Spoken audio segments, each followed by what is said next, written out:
The San Francisco 49ers will be playing the Green Bay Packers this Saturday for the divisional round of the NFC. Whoever wins this game moves on to the NFC Championship. So it's going to be a big one. And some of the things I want to talk about is the game between the Cowboys and the Packers, the conversation between Purdy and Jordan Love, and also how I think of this 49er team going into this game Saturday. So let's go ahead and start off with topic number one, which was the Green Bay Packers against the Dallas Cowboys. No one saw this coming. Well, I wouldn't say no one, but most people probably did not see this coming. Me personally, I wasn't surprised that the Cowboys lost, but I was not expecting or counting on the Cowboys losing. I was thinking that Cowboys will win. They've had this amazing record of not losing at home, and they've been the talk of the town as far as the team that just will not let one slip at home.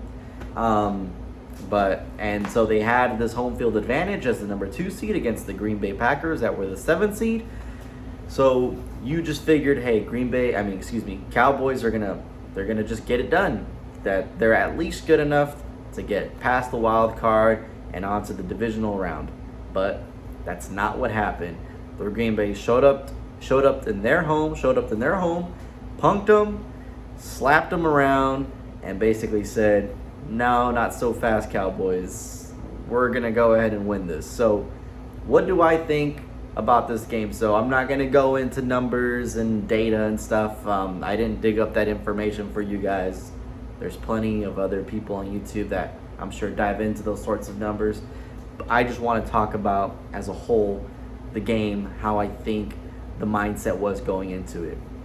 The Green Bay Packers essentially were in a rebuild mode this year, so I don't even think they were going into the season with high expectations.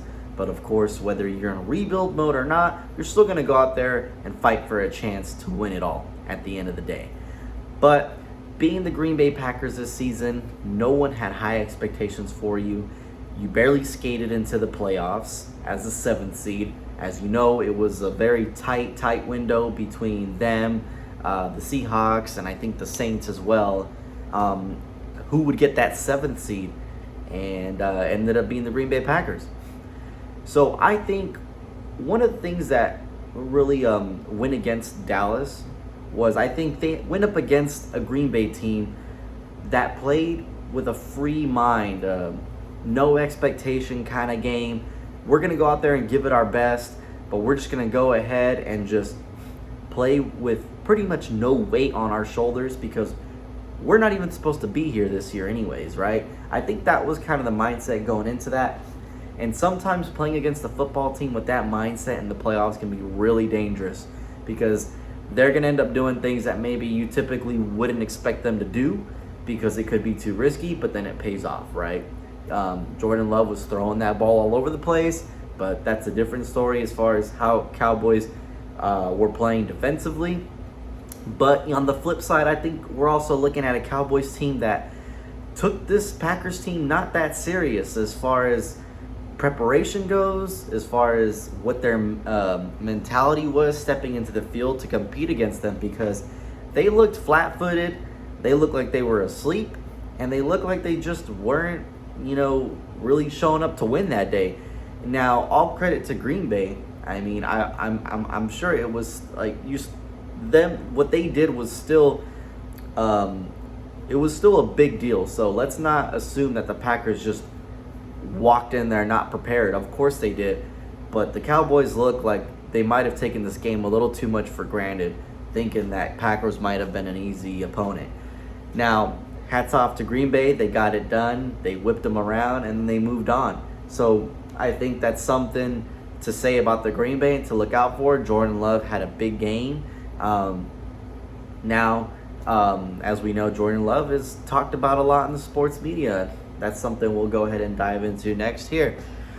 So moving on to Jordan Love and Brock Purdy. So the sports media, as of today, Wednesday, whether you see this video tomorrow, Thursday, I don't know, But the sports media, as of today, Wednesday, finally started to dive into conversations about the game leading up with Green Bay and the 49ers. Over Monday and Tuesday, it was primarily about the Cowboys losing, Dak Prescott, Mike McCarthy, are they going to stick around, what should Jerry Jones do, and just other teams in the NFL that had lost or won in the wild card. Now, halfway through the week, the conversations are starting to be about the games coming up this weekend, and I'm sure more of those conversations will be had going into Thursday and Friday. So now that those conversations have opened up, it looks like Green Bay is the talk of the town when these conversations are coming up for that upcoming match on Saturday.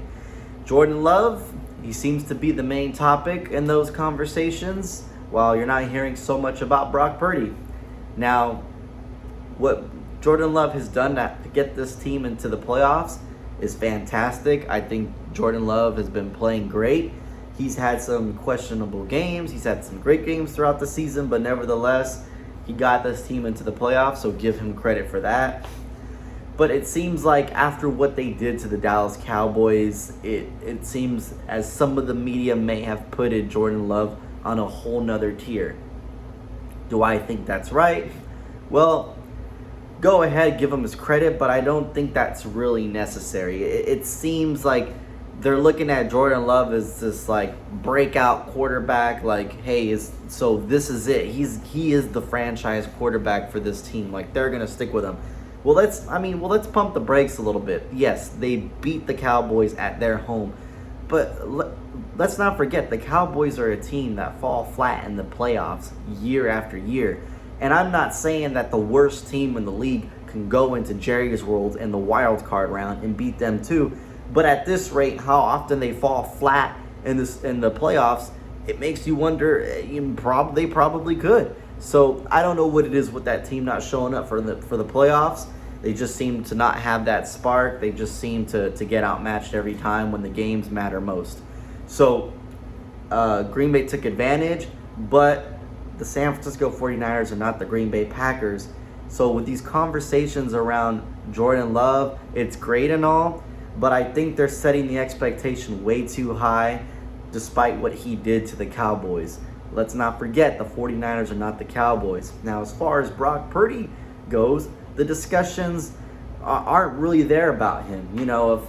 As we know, a lot of the media thinks that he's not really the guy that makes the engine move, even though he's the quarterback and he's had an historical season. He's a Pro Bowler. He was snubbed from the All-Pro, which honestly shouldn't have happened. We just saw what Dak Prescott did, and I don't think Brock Purdy would have played that bad against the Green Bay Packers, but we'll find out this Saturday. It just seems like, especially some of the doubters like Nick Wright, Colin, when they talk about Brock Purdy, I think especially today, Nick Wright especially, I think what he had said today was along the lines of, if the 49ers win, it's going to be because of Brock Purdy. That's what he believes. If the 49ers lose, if the 49ers lose, it's going to be because of Purdy. And Nick Wright, I mean, what can I say about the guy? And then, Colin, I think he's kind of on that Jordan Love train right now. But it's fine, if they want to undermine Purdy, if the media wants to cast Purdy in the shadow and lift up Jordan Love because of what he did to the Cowboys, despite what Brock Purdy has done all season and to big teams all season, fine, let it be. It just seems like ever since the Ravens beat the 49ers on Christmas night, I think they act like the 49ers are a beatable team. I mean, the Ravens up to that point, are the best team in the league. I'll give them that credit for it. I mean, geez, can the Niners lose to a big game during the regular season? It's going to happen. So, but that's fine. Let them undermine my team. Let Purdy have that underdog spice to him. I'm cool with it. Go ahead. But I think as a Niner fan, now I'm going to transition into the game coming up Saturday. I think as a Niner fan, and this may be, kind of like a biased comment, but I think some of the media that may think the Packers can pull an upset are going to be they're going to have a rude awakening. Now, I'm not saying it's not possible. Anything can happen in football. a really bad team can beat a good team any given week. It just really depends how you prepared and how serious you take that team. But when you look at a team's track record like the 49ers, you're not going to bet on that, right? You expect them to go in and beat the 7th seed because they are the 1 seed. And what they've done all season with their star power has been historical, literally. So what I'm trying to get at is the 49ers, I expect to beat the Green Bay Packers. I will actually be at attendance in that game, so I'm really looking forward to it. And the 49ers are not the Dallas Cowboys. So I think some of the media is kind of taking this Packer momentum after that Cowboy game and thinking they can just show up to Levi's and do the same thing. Look, anything can happen. But I would not bet on that. I wouldn't bet on that game being anything like the Dallas Cowboy games. Now, I'm not saying the Niners are going to go out there and completely blow the Packers out of the water. Probably not. It's a divisional game in the playoffs, so both teams are going to give it everything. But what the Niners have done this season is pretty remarkable. So going into this game, you're looking at a 49ers defense that it's not going to let up. I think they're going to make Jordan Love really uncomfortable in ways that in the ways that the Dallas Cowboys couldn't. I expect this 49ers offense to be able to do primarily what they want to do amongst the Green Bay defense. And I expect McCaffrey to shine. I expect Purdy to go out there and have a really clean game. I think he can do that against this Packers team. I really can. And if you listen to what Kyle Shanahan said, he was already doing his homework on the Packers more than halfway through this Packers game. The game wasn't even over yet, and Kyle Shanahan was starting to get to work on this team.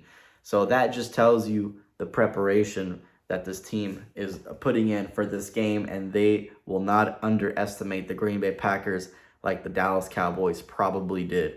Not at all. So this 49er team, some of the conversations that have been had in the media about them, it's possible rust because they had that bye week, because, their starters weren't playing much against the Rams. Some of them didn't. Brock Purdy didn't. Some of the conversations are, how are they going to look, being out of like that game momentum for 2 to 3 weeks. Well, look, before the conversations were, as long as the 49ers are fully healthy, they're unbeatable. They're not talking about that anymore. Now they're talking about rust. It's like, okay, well, don't go and change your conversations about the 49ers. The 49ers are a healthy team going into this divisional round of the playoffs. Really, I mean, yeah, they lost Hufanga permanently, but that was a long time ago. So with all the other star power they have, this defense is fully loaded, as rested as can possibly be, ready to go. So I don't want to hear this stuff about rust. The 49ers are not sitting on the couch doing absolutely nothing and then stretching out and warming up before a big game against the Packers. That's not what they're doing. They had an intense practice last week. They were also preparing for the Packers all this week. They're going to be just fine.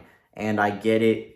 Game speed is not the same like practice, but you best believe when the 49ers defense and offense are competing against each other at practice, you're getting the best of both worlds because you have an outstanding superstar defense and you have an outstanding superstar offense. Now, they're not literally out there trying to kill each other, but they're definitely getting matchups that a lot of other teams don't usually have in practices, and that's, I think, what makes the 49ers such a lethal team, because of their capabilities of being able to prepare for matchups.